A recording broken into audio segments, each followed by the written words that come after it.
welcome to the Bullcast Podcast. I'm Katie Pickler, and with me today is Lawyer Cort. Yes, because on the other days of the year and all of the years, I am not Lawyer Cort, but today I am. So this entire episode will be Court is in session, right? Absolutely. And with that, there's the opening bell. There it is. Ding, a ding. If you can tell me the movie just from the way I said ding ding, then you... It's got Jim Carrey vibes. Am I off? Oh, no, it's... Okay, so it's actually the way that Apollo Creed rings the bell at the end of Rocky 3 when he and Rocky are doing their little private one-on-one match. Rocky goes, "So you're going to ring the bell?" And Apollo Creed goes, "Ding, ding." That's the way the movie ends. It's great. It's fantastic. It is a fantastic... Oh, no, I'm not... I love Yo, Rocky. Adrian. Okay, so boxing, that's kind of a form of protecting yourself, which goes perfectly into our episode today. Great segue. I had a different segue that I was going to use, but yeah, we'll go with that one. If you don't protect yourself when you're boxing, then you're going to get your clock cleaned. Exactly. Okay, so asset protection. Are you protected? That is what we want to talk about today. Yes, absolutely. So what is asset protection? What's the point, Cort? Think about it this way, Katie. Okay, so if you have a kid, right, and you've raised this kid, you've got this child, this thing that you've spent 18 years raising and teaching how to be right and so forth, and you send it away to school, then you want to make sure that that child comes back to you whole, that it comes back to you in one piece, that it is protected. I mean, it might come back with some purple hair and some extra piercings, but you want it back whole, right? Yes, I mean, you've sent this away to whatever school, kind of like you would do something with anything else. You want it to come back to you in good condition, safe. You want to keep it safe. You want to protect it. So yeah, you care about the investment of the education they get, but what you really care about is your true investment, that kid getting him back and keeping him safe. Think of your child. I mean, don't really think of your child as an asset, but think of your child as an asset, right? And basically think of all of your assets as things that you want to protect. Whatever you're going to do with them, whether you're going to invest them, whether you're going to, just hold them and wait for them to grow into something better, whatever it is you're going to do with those assets, at the bare minimum, you want to try and protect them from being hurt by outside forces that are beyond your control. Absolutely. Now, disclaimer, this episode is not about investment guarantees or making sure you don't lose money in the market. We are really talking about the threat of your assets and just protecting it. Yes, of course, you want it to multiply and grow, but this is about just your original asset and protecting them. And so, of course, let's start out with some fun. Let's talk about our top 5. And these are fortresses. Yes. Okay. So what do you think of when you try and think of something that's going to protect things? You think of a secret layer. Yeah. Vaults, layers, volcano secret layers, all sorts of things like that, where you're basically... The idea is somewhere you can keep things where it's going to be protected. And so it's like the Purge movie. It's when it's like the Purge bells go and all of a sudden it's like boom, boom, boom, boom, boom. And it's all like the big metal things coming down and these ironclad security systems. Yeah, so the original Purge, like where the houses, he sells those security systems where the houses all have the doors that come down and keep people out and so forth. Yeah, absolutely. Kind of like the Death Star, except the Death Star doesn't really work because all it took to blow up the entire Death Star was a single torpedo down a vent. So, and weren't the plans leaked somewhere and so everybody knew the weaknesses? As fortresses go, I think the Death Star was kind of lame or whatever. So we've got some other fortresses that we would suggest as alternatives to the Death Star. And I guess since this was kind of my suggestion, and I'm the one that's, I think, a little bit more excited about it, I guess I'll go first with my top 5. Nerd out, Cort. My top 5 fortresses from movies, specifically from movies. Okay, my number 5 is actually the Cheyenne Mountain Complex, and both Cameron and Katie didn't want me to put this one in there because they didn't recognize it. It's NORAD, folks. It's from War Games with Matthew Broderick. We're talking back in the 80s. It is a giant mountain complex where the U.S. military coordinates all of its responses to nuclear threats. And it's built in a mountain to protect from direct. Supposedly, it could take a direct impact from a nuclear warhead and still survive, and everything inside it would still be safe. Okay, put your seatbelt back on because you're like jumping out of your chair, so excited. That is a fortress. That's all I'm saying. That is a fortress. Sounds great. And also, if you haven't seen War Games, you should see it because it's awesome. My number 4 is. I'm going to go with the Fortress of Solitude as my number 4. And now, don't get me wrong, Superman is easily my favorite superhero. I love Superman, but as Fortress of Solitude, it's if you depending on which version of the Fortress of Solitude you go with, it could be kind of boring. If you look at the original Superman, the movie with Christopher Reeve, that one's basically just a bunch of ice crystals out in the middle of nowhere. But still, the idea that he's got this place where he can go and it's impossible to find and nobody can get in and it's protected and it's just a place where he can sort of chill and unwind as Superman without all of the worries of daily life. And that's a pretty cool thing. I wouldn't mind having a Fortress of Solitude myself. So, number 3, I'm going to go with the Men in Black headquarters. I love. Here come the Men in Black. Galaxy Defenders. Woo! So I love in the original Men in Black when Will Smith walks into that building and it's just that. It's that hallway and it's like, what happens? Yeah. I love that scene when he is trying to fill out the form in one of those white orb chairs and he is struggling and he pulls that little coffee table. Yep. So it's an awesome fortress because it's basically just a blank plain, nothing in the middle of nowhere kind of thing. And then he goes down this elevator and, it's just alien central and everything is there with all of the monitoring screens and so forth. That's a great movie. I would watch it over and over and over again. Number 2. I'm going to go with Hogwarts. I am, as you know, a giant Harry Potter fan. And basically, they make it out like Hogwarts is effectively one of the safest places in the world. Dumbledore brings Harry to Hogwarts to protect him from Voldemort. Yeah, but didn't Voldemort still show up? Well, eventually, but I mean, it not so safe. It took them the Battle of Hogwarts. I mean, they lost. Voldemort's forces lost, and secondly, they had a really hard time getting in. It took basically all of the wizards, not just Voldemort, but all of his bad Bellatrix henchmen. Lestrange. She's my favorite. It took all of them to actually break down the barriers that were keeping them out and get them in. So I'm saying Hogwarts is a pretty safe place to be. Well, and that's like fortresses inside of fortresses because there's all those secret hidden passages and things. I mean, where the big snake is downstairs. Yeah. Yeah. It was. I mean, the whole thing is cool. I mean, I would love to just be in Hogwarts just generally. Well, of course you would. That would be cool. So, and then obviously number 1, the fortress of all fortresses. The question is, which version do you use? The Batcave. The Batcave. Batman. Okay, so you've got that one. That one obviously is from the original Batman movie back in the 60s and the Batman series that followed it with Adam West. That's a good one. They lift up the bust's head and push a button and go down a fire pole into the Batcave, and when they get down to the bottom of the fire pole, they're in their costumes. I never really figured out how that worked, but whatever. Then you've got, like, for instance, Christian Bale's Batcave from the most recent trilogy of Bat movies. See, I grew up, Michael Keaton was, I think, the first Batman I remember. Michael Keaton and George Clooney were the ones I remember first. And honestly, my favorite of the Batcaves is probably Michael Keaton's version. I mean, it's got some elements that I feel like a secret lair / fortress / whatever must have. And that is, obviously, you can get to it through a bookshelf, through a bookcase. To get into a secret room, there must be a bookcase entry.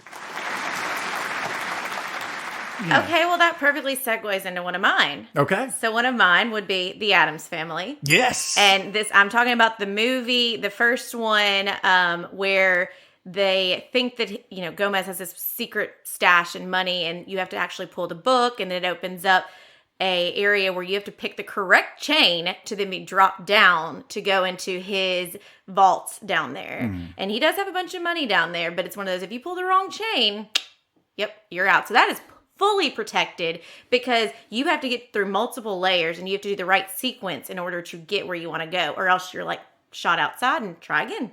Okay, so that would be my number 5. My number 4, Casper the Friendly Ghost. So this movie, he was an inventor and he has this whole, it's almost like a roller coaster. It kind of reminds me, if you've been to Disney, of the Haunted Mansion, because you are in that ride, you're in a doom buggy. But in this movie, he was in a chair, but he had it built where it would give him a shave, it would shower him, it would get him ready for the day. But it went down to his laboratory and it had the potion and it had, you didn't really know what was down there. So it was pretty protected, but you didn't know from looking at the house what was there. Okay, my number 3. So it's a stretch, but we're talking about fortresses to protect things. Sarah Jessica Parker, Sex and the City. How did I know? Carrie Bradshaw. How did I know you were going to somehow figure out a way to work? Since you're talking about movies, I will go with Sex and the City movie. The closet that Big builds for Carrie. They get the apartment and she's like, oh, this can't do. This closet is tiny. He builds this amazing closet for her that really is a fortress because it has all her shoes and it has all her accessories and her clothes. And it's beautifully protected. It's okay. Yep. You're usually the one with the stretches on these. So well, you're right. I mean, I'm not gonna begrudge you your own stretch. Yep. But number 2 would be kind of a twofer. The moon as a fortress. And this happened in The Truman Show, but also in Dr. Evil. He had a moon fortress. And both of those equally great movies. Obviously, the moon, I mean, hard to get to. So that Very right hard. there, if you can get to it, then you still have to get inside the fortress. So Exactly. It's got a lot of great elements to it. And my last one would be Mr. and Mrs. Smith, Brad Pitt, Angelina Jolie movie. And her little secret area where she was hiding her gun was an oven. So that's not a fortress. But his was that rinkety old looking, because we're in suburbia. His was a tool shed. And so you thought, oh, that's just where his junk was. But then underneath it, he had the whole lit up with his guns and everything down there. Yes. So it's kind of like a panic room, a nice little fortress there. Number 1 from Katie, Brad Pitt. How did I not know? Brad Pitt and shoes. We're good to go. All right. Well, ladies and gentlemen, that's the end of our top 5. Why don't we move on to the so hungry meat and potatoes? What is an asset and why do we want to protect it? So we started out talking about what this is, but we've covered this before, dive Katie. a little bit deeper. Assets are property a person or organization owns. Currency, bikes, boats, planes, houses, Spanish doubloons, business, shoes.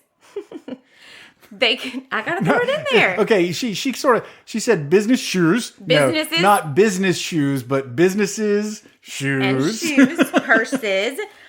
We have some clients that have listed out, their furs, their jewels. I mean, it's assets. It doesn't have to be things, though. It can be tangible or intangible. Yeah, so you can either stuff you can touch and see and look at, or just. So yes, it's the personal residence. It's your investment real estate. It's your bank accounts. It's your securities. But it's your identity and it's your reputation. That's an asset as well. You put a lock on your house to protect what's inside of it. Rarely is someone going to actually come and steal your entire house. Boy, if I got home and my entire house was missing, I think that would blow my mind. I think I'd be like, what? Yeah, I mean, but some criminals, it's like they can't crack the safe, so they just steal the whole safe. I mean, not spoiler laws and whatnot, but we are going to get to actually talk about the way that someone could kind of steal your house. That is true. We'll get to that later. Yeah. So again, it's can be tangible or intangible, can be monetary or non-monetary. Although if you don't have a money value towards it, it is a little bit harder to insure and protect it. Yeah. It's anything of value owned by a person or a business. Remember those collectibles we talked about, Cort? Oh yeah, absolutely. I mean that is something very important. Yeah. So you protect your assets because they are your net worth, because they're a part of your legacy. They're a part of your retirement plan, your ability to live and survive, your ability to provide income. Because if something bad happens, then bad things happen to good people. Yes. Or bad people happen to good people. Yeah, yeah. I mean, basically, all of the stuff that we just listed, this episode is about trying to find as many different ways as you can to protect yourself from the loss of that stuff because of outside forces. So in this context, I know Katie already said it once, but let me just repeat it. What we're talking about here is preventing loss of your assets to either another person or another company, or just Acts of God. diminution of your assets because of an accident or an illness or whatever. All of those things. That's what we're talking about protecting against. We are not talking in this episode about safe investing. So this is other stuff. This is how you protect it from the car wrecks and the fires and the, whatever. So car wrecks, fires, all of that. Obviously, that leads to the first thing you should do to protect your assets. What is that, Katie? Insurance. Insurance, obviously. Yes. You want to make sure that you are appropriately and sufficiently insured against loss. And insurance comes in many different shapes and sizes, doesn't it? Yeah. I mean, it's one of those that insurance is not going to prevent you from losing your house in a fire, but it'll make it where you're able to rebuild that house, and that you have, yes, you will never be able to replace the memories of what happened with that fire, but this can help make things a little bit better. Yeah, yeah. You mean, obviously you can't protect against every single loss, and emotional hurts are very, very hard to protect against, but you protect what you can. So, that's why you get liability insurance when you buy a car. You get insurance so that if you are in a wreck and it's your fault and you hurt somebody, that liability insurance pays for that person's injuries so that you do not have to. That person goes to your insurance first instead of getting at your stuff. Absolutely. And then it's like someone gets hurt at your house, then, you get homeowners insurance, because if someone slips on ice, if, something crazy happens and someone gets injured. Somebody's running through your yard, frolicking, being free and flying and playing and being happy, and they fall on a well. Yeah. And that would be bad. Because it's all we hope. Oh, there's never going to be anybody near my house that would actually sue me or get off my lawn. But it could happen. Your car's totaled, get comprehensive insurance. Yep. Your apartment gets burglarized. Okay, well, you're a renter, so there's renter's insurance. Yeah. I mean, so you've got protection against basically losing your stuff, or someone else getting hurt and you having to pay for their injuries.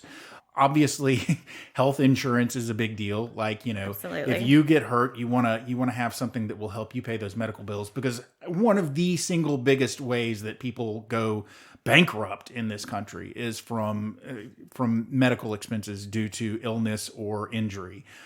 Those things can rack up quickly. So, get health insurance, especially young people. Listen, young people feel like they're invincible.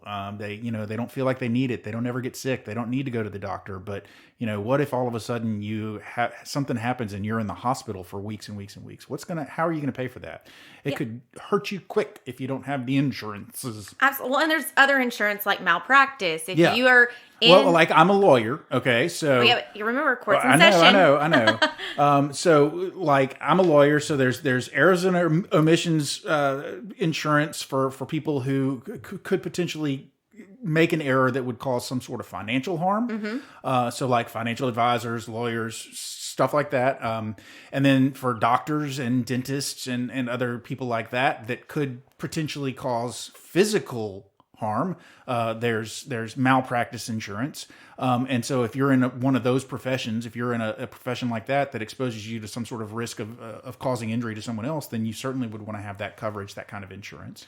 Yeah. Another one of the insurances that I want to mention, and again, guys, we are going to go over a lot of stuff in this, and we're going to take a lot of these and do individual episodes. So this is a very high level episode, but one of the insurance ones that I want to talk about is, think of Mary Poppins floating down on her umbrella. So there is something called an umbrella policy. Yes. And these are great to look at because it doesn't mean that you don't have all the other underlying insurance. No, as a matter of fact, it's required that you have Yes. underlying insurance. That you have the car, you got the medical, you got the house, but this is kind of an additional layer that really picture like your umbrella, that it's protecting you from the elements.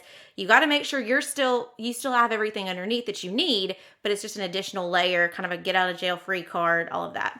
Yeah. Okay. So we're going to insure some stuff. We're going to insure our assets. We're going to insure our car. We're going to insure ourselves, health, life, so forth. We're going to. But how do you know what your assets are? Well, exactly. You need to have an inventory of all of your stuff. And some of the stuff you may need to get appraised to make sure that you know the appropriate value of that stuff, so that you have a list of everything that you could potentially lose, so that you can provide that to an insurance company if you do lose it all in a fire or because of theft. So I'm hearing insurance and then awareness of your assets. Make sure you know what you've got. Make sure you get what, if it's something that could be of considerable value, make sure you get it appraised. Have that appraisal in writing. That always helps. What's next? It's really, the asset protection is so much a part of financial planning, and it's making sure that you do have that awareness and that you build it into when you're doing your budgets, when you're doing this, of making sure you've got that correct coverage. Yeah. Because it's so easy to find, where you're vulnerable, and that having people like Cort, having people like that look at your whole assessment and say, wait, this is where someone could come after you. Yeah. So here's an interesting sort of take on the whole protection of assets, protection of your personal wealth from outside forces. One of the ways that people do that is they form businesses. Okay. Mm-hmm. A business, if you form the right type of business, can protect the owner of the business, can protect his personal assets from the reach of people that are suing the company for something that the company did. So, for instance, if you have either, and I think we've probably talked about this before, but I'll just go over it very briefly again. If you have either a corporation, stocks, or multiple owners of a corporation, or if you have an LLC, a limited liability company, then those are things that sort of, they put up a veil between the owners, either stockholders or the owners of an LLC, and the people that are suing the company. So if you start a company that builds houses, and a house, something tragic happens at the house and somebody gets injured. If your company that built the house is an LLC, then whoever it was that bought the house from your company can sue your company, but they can't get to your assets, your personal stuff. They can't get to your kids' college accounts and all of those things. Okay. So it's a personal protective wall or veil between the owner of the business and the business's activities. So the business itself acts as a protective layer, but then the business will also, individuals and businesses both use asset protection techniques to limit creditors' assets or access to their assets. Yeah, it's adding to that. One of the examples I can think of is most people think, oh, okay, well, I have to have a certain level of a business. But we had someone come in recently and they were thinking about starting a food truck. And our very first thing is like, you need to protect yourself. Even though this individual knew, like, he wasn't expecting to be a huge profit or a real big business, but still, what happens if your food truck, the brake malfunctions and it runs in and hits somebody, or if they get food poisoning? You want to make sure that it just comes after that business and doesn't come after where they can take their home or their bank accounts or anything like that. So look at it that way, that your business doesn't have to be huge and widely successful. Right. You want to protect yourself. If you are putting yourself out there, it's kind of like online dating. You're putting yourself out there. You're making yourself very vulnerable. You're giving information. So you want to try and protect yourself. So you tell your friends, hey, I'm going to be here at this time.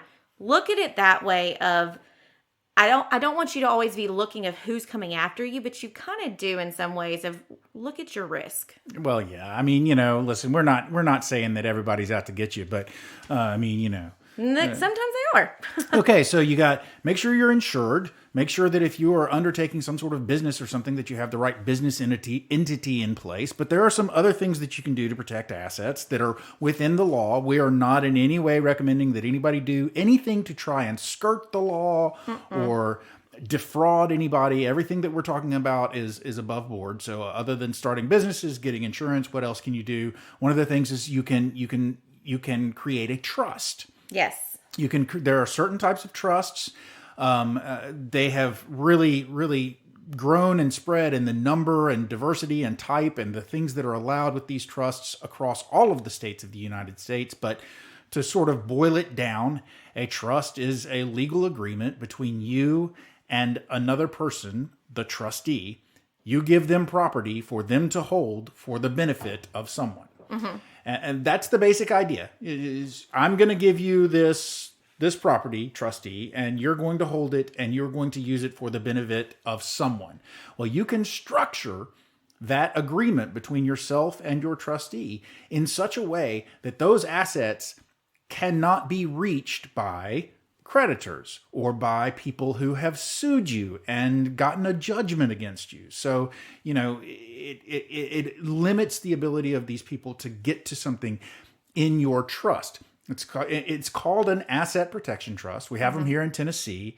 They started off in states like there was one up in Alaska. There's always been asset protection. Well, not always, but there have some of the originators of the idea were states like Alaska, Delaware. I think Nevada had one. Okay. Tennessee, just in the last decade or so, adopted a law to create this type of asset protection trust. These are good things for people to have that are in high risk occupations. Like, for instance, doctors. You obviously you have malpractice insurance as a doctor, but what if whatever damages are caused by some accident of yours? What if they exceed whatever your malpractice coverage is, and then the person comes after your house or something? We can create a trust, a legal trust under Tennessee law that you could put your house in that protects it from somebody getting to it, that keeps it out of their reach if the court says, yes, you caused their arm to be limp for the rest of their life. You owe them $1 billion. You can put your house in a trust, and that way they couldn't get to the house. So the trust, that type of thing, is another way that you can protect your assets. Yeah, but it's also the average Joes. I mean, we keep giving examples of businesses, but the thing is, you want to look at this, it could be you need to protect because divorce comes up. I don't think anybody plans on when they get married, oh yeah, I'm going to divorce this guy in 5 years. Like, no one plans that. No one plans if you become disabled or if there's a health emergency or bankruptcy. So that's some of those that it's not just necessarily if you are in a certain position of a business that you're vulnerable. The average Joe is vulnerable. Oh yeah, everyone's absolutely vulnerable because of those creditors and those predators. Mm-hmm. And so this is not. I mean, you could picture like Predator from the movie, but some of these are a little scary because one of the ones we were just recently talking about is those grandma daters. Yeah, guys, the real charming dudes that are a little bit younger and they're looking for older women, possibly widows, who have some money. They've been saving up their entire life, and these guys come in and give these women just a little attention, and next thing you know, the women are writing them checks. I mean, there's so many Lifetime movies I feel like about this, and it's the stories of the men, and there's even women like the Black Widow that comes in and manipulates people in order to get them to sign accounts over in their name or to move stuff around, and they look for weaknesses. And this is not, we're talking about sharp women. We are talking about women that are smart. We're not talking about women who have dementia or Alzheimer's or anything like that. They are sharp women. They're just being taken advantage of because some guy is smooth and knows the right things to say. Playing on the heartstrings, and it's one of those that you want to protect your assets and make sure. Be aware of the fact that people could be coming to you specifically because you have things that they think that they can get from you. So it's sort of that, it comes back to that awareness factor, making sure that you're aware of what it is. What is this person's motivation for dealing with me? And what is it they're doing? Yeah, look at those red flags. And if it seems like it's a red flag or it seems too good to be true, it's okay to question it. And it's one of those that if you say, oh, well, I just want to make sure I put my assets in a trust to protect so my kids have it. And if that person is like, whoa, but why are you doing that? That's a real big red flag. But it's always you play it as, well, I'm just trying to protect. I've got to work with a partner like a law firm, financial advisors, any of that. But it's your predators and it's your creditors, because with divorce, if your husband's, lied to you about gambling and is now in crazy debt, then that comes on you. And then you've got creditors coming after you because he hasn't paid these gambling debts. So you've got to just look at your weaknesses and your exposure that you have to these people. If you have kids, it may be that you've spent your life working, you've built up an estate of assets, of money, in your retirement account or whatever it is, and you want to make sure that some of that goes to your children, that you actually are leaving behind something to your children. Again, I guess because I'm a lawyer, it comes back to that idea of starting a trust. You can start a trust. Do it early on. Don't wait until you're 80 or 90. If you know that you're going to have enough assets to retire and make it through life on whatever you have and still have some left over for your kids, go ahead and set that money aside for your kids in a trust early on. Get that money, get those assets away from you and put them in something that will protect those and make sure that it is there for your kids later on down the road. And that Nigerian prince is not your friend. He does not need that $1 million that he wants you to send him. Don't remember those emails years ago that people would send. But with it, I do want to say we did a whole episode on this. It is identity theft as well. We're talking about kind of those predators you may know, but there's also, of course, identity theft is part of this as a predator. And it may be someone you don't know that you just clicked on the wrong thing or they've hacked your information. So always be diligent of checking your credit score, checking your accounts, shredding your documents, and password protection is an additional way of protecting your assets as well. Because you don't want to just willy-nilly be like, hey, Cort and Cam, here's the password to my bank account. Oh yeah, go and do what you want. Like, no, don't do that. No, my goodness, please. I mean, if we have to say that, please don't be giving out your password. That's asset protection 101. Please don't give out your password. Yeah, all the scam calls that people say, no, your car insurance run out, your warranties. All of those companies will never be upset if you call and question when you get those voicemails or those emails. They'd rather you do that and verify than you to just willy-nilly give your information. Okay, how many people, by a show of hands out there in podcast world, how many of you have heard of a phishing scam, right? Yeah, I'm seeing some hands coming up. Yeah, okay. Yeah, see? Okay, yeah, Bob, I got you over there. Yeah, okay, you can put your hand down, Bob. Bob, put your hand down. Okay, anyway, so phishing scams. If you get an email that says like, oh, something's happened with your account, please click on this link and go and make sure that your password is reset or so forth. That, generally speaking, that link will take you to a website that looks just like, for instance, a Visa website. And they'll say, now enter your username and password. And you enter it. And guess what? Now that person, whoever it is that's created this fake website, has your username and password. If you're like me, that you can't really tell sometimes, I am very bad about, I'll just forward it to Cam and be like, this looks fake to me. Is this? And he's my resident telling me like, yeah, don't click on that, Katie. Yeah. Also, if you get an email like that from, say, Bank of America or First Tennessee, or at least it claims to be from them, then don't click on the link in the email. No. Go to the website. You know the website. You probably have been checking your bank account balance on the website, or if you have the app, go through the app and look through the app and see, is there any sort of notice on your account through the app or on the website that says like, hey, this is a problem? Yeah. Then you know that you can, you know that it would, if the website doesn't tell you it's legitimate, then it wasn't legitimate, delete the email. Yeah. Two little things that, and I really do want to do a whole episode on this, but it's Ponzi schemes and pyramid schemes. I know we all know a lot about pyramid schemes for sure, but Ponzi schemes, I just want to touch on that is, if someone is trying to pitch an investment to you, and it's a scam. That's what it ultimately is. And so just be aware of, if it sounds too good to be true, more than likely it probably is. And really do your research before you invest your hard-earned money and your assets. And it's always good to get partners and seek advice and counsel. And it also wraps back up into that episode we talked about loaning money to family. If your crazy uncle shows up and has another idea that he needs you to invest in, then really take the time to think about it, because these are your precious assets. These are something you want to protect. My precious. Yes, I knew you were going to go there, Cort. You know, pyramid schemes have a new fancy name. What are they? Multi-level marketing. Multi-level. And I'm not saying that pyramid schemes are all bad. There are some good ones out there. I mean, Mary Kay has been around for a long time and been very successful.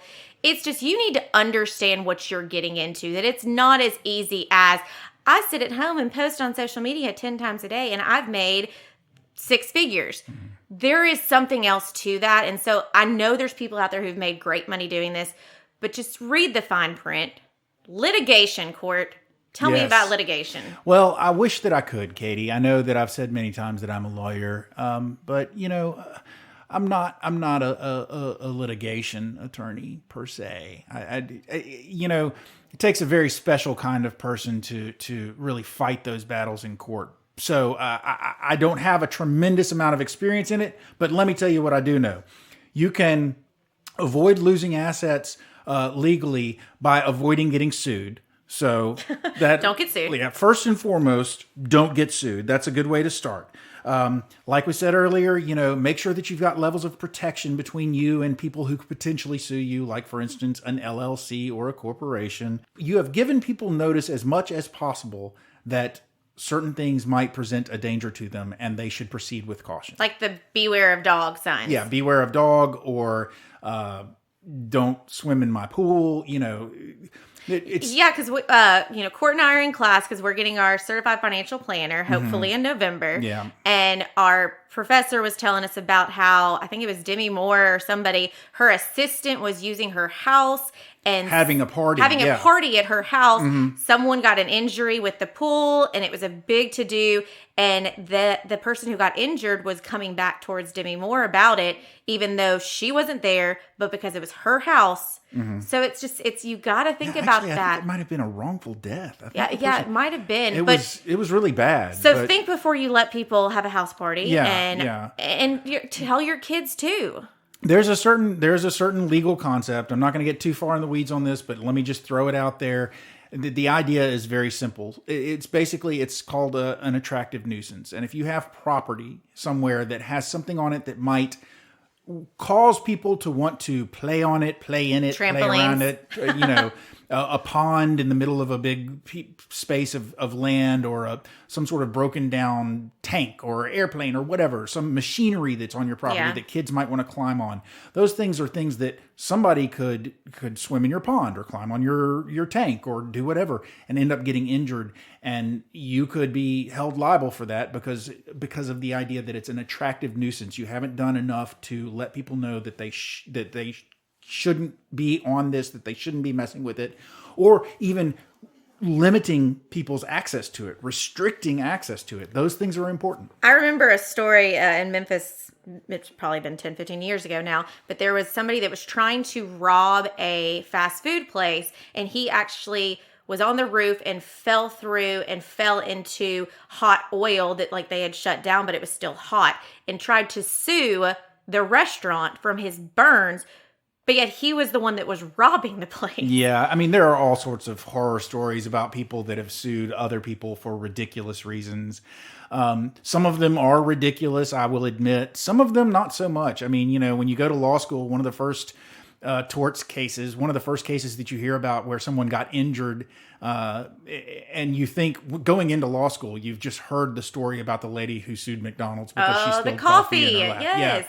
Yeah. When you actually get into that case, it turns out that she actually had a legitimate issue with the way McDonald's prepared and served their coffee that, you know, caused some liability for them. So yeah, there are all sorts of stories out there about crazy people suing for crazy reasons. But then when you really get into the nitty gritty, they may or may not have a legitimate cause for suing you. So make sure that you've done everything you can to limit people's access to things that they might get hurt on, and to let people know, hey, this is dangerous, stay away, or whatever. Yeah. And it's also planning for the unknown. Like, you have your emergency fund, because we don't have that little notification that tells us your water heater is going to break in 2 months, or that barcode on the bottom of our foot that tells us when we're going to die. So you need to make sure you're planning for if disability happens, if something happens, wrongful death, the spouse, anything like that.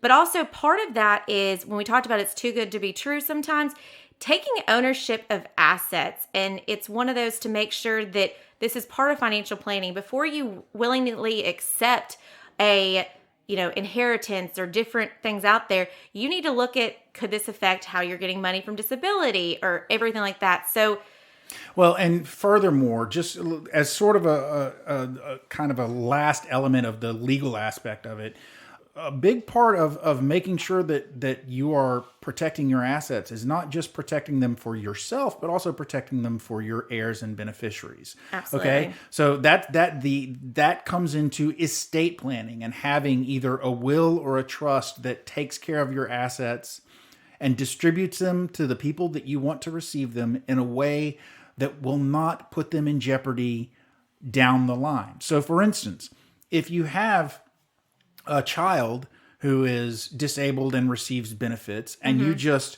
leave your estate to that child, then you could potentially, because of the amount of money that you've left to your child, you could potentially wipe out the benefits that they're receiving from the government, because all of a sudden they have so much money that the government's like, well, you don't need our help anymore.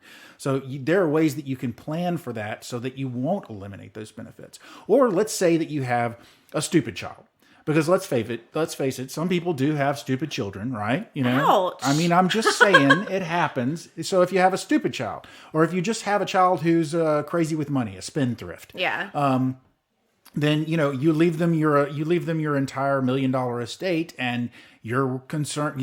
Is this a person who is going to be careful and responsible with this money, or are they going to go through it like a hot knife through butter? There are ways for you to plan your estate so that the stupid child or the spendthrift or whatever does not. And on your 25th birthday, you get this much. On your 30th, you get this much. When you exactly. pass, college, you get this much. So again, estate planning is an important aspect, because you with estate planning, you can protect your assets not just for yourself, but for future generations, for your heirs and beneficiaries down the line. Protect those assets from their creditors and from the potential of them getting sued or just being stupid, so forth. We have thrown so much at you guys, and I think it's time for us to kind of bullseye it up, Cort. What do you think? Bullseye it up. I think so. Okay, so my bullseye is definitely kind of a little checklist. First off, making sure you're aware of what you actually have. Do an analysis and figure out your assets. If you need a partner, then get a partner to help you really identify what you've got and look at your risk, but then make sure you've got proper insurance. I do want to add a little fun fact, because I did learn a fun little nugget from research for this episode. Nugget. Did you know that if you have land and you don't go visit it or don't properly investigate it, and someone is squatting on your land, I think it's like 7 years, that if they've been squatting on your land, then they could own it. Okay, so yeah, it's a concept called adverse possession. Thank you, lawyer Cort. Yeah, sorry. So that's not jargon, right? Because you described it before I said the word. Exactly. So, right, We're okay. teamwork. I'll let it go. I'll allow it. So it can happen in one of two ways. One way, and this actually has happened to people that I know, somebody randomly goes to the Register of Deeds and files a deed that purports to give them ownership of your property. And that deed is sitting down at the registrar's office, and it just says basically like, yeah, this is my land now. And if you do that and you're on the land and you're using the land and you're saying that the land is yours, then after 7 years of doing that, with that deed having been filed, adverse possession means that is now yours. It's called color of title. Well, but I mean, didn't that song teach us, this land is your land, this land is my land? And then on the other side of that, if they don't go down to the register and file a deed, if they just are squatting like you said, then it takes a little longer. It doesn't just take 7 years, it takes 20. It's still called adverse possession. If they're openly to basically using your land, calling it their own, saying that it's theirs, and possessing it and using it and so forth, and they do that for 20 years and you don't stop them, then it becomes theirs. So yeah, definitely, if you've got land out there that you don't necessarily use on a daily basis, then check in on it every now and then. Make sure there isn't somebody there using it and trying to claim that it's theirs. Well, thank you for that explanation and hijacking my bullcast. I'm sorry. My bullseye. Your bullcast. Whoa. It is mine. Sorry, guys. Just kidding. No, okay, so why don't you tell me your bullseye then? Okay, well, so since I've already started off with basically legal man Cort is in session type thing, I'll stick with that for my bullseye.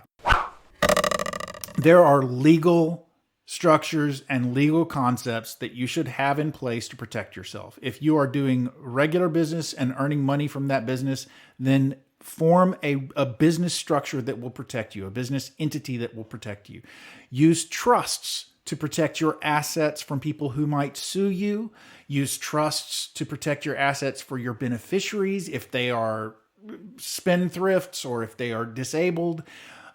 Use everything that you have available to you to protect those assets. One thing that we didn't mention, but it is a legal concept. Make sure that you have power of attorney in place. Absolutely. Make sure that you have designated someone that can help you with your assets if you become incapacitated. Because even if you're married to the person and they don't have legal authority to some sign of for you. the stuff, yeah. If even if it's your spouse, some of the stuff, if it's just in your name, they're not going to be able to get to it, regardless of how married they are to you. How married? I'm real I'm married. really married to this guy. Okay, so, just use the legal tools that are available to you to protect yourself. Form a business. Form a trust.